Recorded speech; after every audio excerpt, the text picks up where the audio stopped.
Charan! Hello, good afternoon everyone. Dito pa rin kami sa Shinagawa Station. Ayan, mag-lunch muna kami dito sa Outback Bar and Grill. O, diba?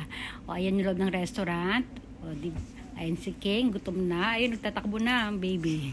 O, nauna na sila ng papa niya. Ayan, naupo na si Kane. At ito muna, igala ko muna kayo dito sa paligid ng restaurant. O, ayan. O, ito nga palang restaurant na to. Ito yung mga baby back ribs. Yung ano, masarap na ano dyan. Yan, try namin. First time namin. O, ito si Kane, nauna na doon. No?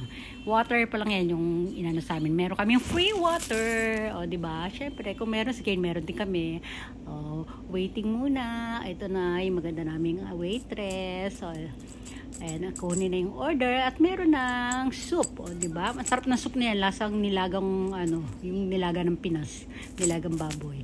O, ayan, o, yung kanilang pendant light, o, diba? O, hindi masyadong maganda yung design sa loob. Maganda, pero hindi, ano, hindi ako masyadong naaaliw. Parang malungkot. O, ito na yung order ni Kay na cheeseburger, may potato. Ayan, potato fry. O, diba? O, ito na rin yung aking in-order na, ano yan, puro chicken yan sa akin eh. O, yan, chicken, ito, ano ba yun? Steak yata yung isa. Tapos may mga broccoli, tapos chicken, na matamis yung sauce. O, tapos yung rice nila, para siyang ano, may lasang herbs. Ito naman sa asawa ko, yung baby back ribs. O, ayan, o, ano pa yun? O, yun lang pala. Tapos yan, nag-share kami ng ano, kung ano yung order ko at order ng asawa ko, pinag-sharean namin dalawa. Kay Kane, sa kanya lang, pinapak niya yung burger patty, tapos pinaghiwa-hiwala niya yung ano, potato. Ito, pasalubong kay Brandy. Hay, naku! Ang sarap niyan. Grabe, ang lambot ng karne. O, tapos, ito naman, ayun. Ito, nag-toilet muna kami ni Kane. O, hindi masyadong maganda yung ano, yung mga view doon papunta sa toilet, malayo-layo kasi. Ayan, tumakbo na yung baby. O, takbo. O.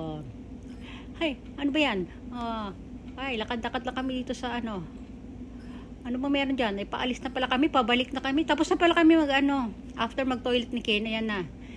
O, inantay na kami ng papa niya sa labas. Ayan, papunta na ulit kami sa ano, sa train station, Shinagawa Station. O, diba? Part siya ng Tokyo. O, ayan, lakad-lakad na kami. Ayan yung dinaanan natin kanina, nung unang video natin. O, ayan, ang init ng panahon. O, diba? Yung mga tao, ang dami naglalakad. O, karamihan may mga dalang electric fan na maliit. O, ayan. Tapos, ano na yan. Ayan, inikot-ikot ko lang kayo dyan. O, diba? O, habang ano tayo. O, ito naman si Kane. Medyo inaantok na yan si Kane. Daan muna kami sa coffee shop. O, ayan. O, bili ako ng kape habang nag-aantay si Kane. Oops. Ito na siya. Pagbalik ko, tulog na. O, diba? Tulog na siya. O, umalis kasi yung papa niya, may chinek lang. Hanggang dito na lang. Bye everyone. Thanks for watching.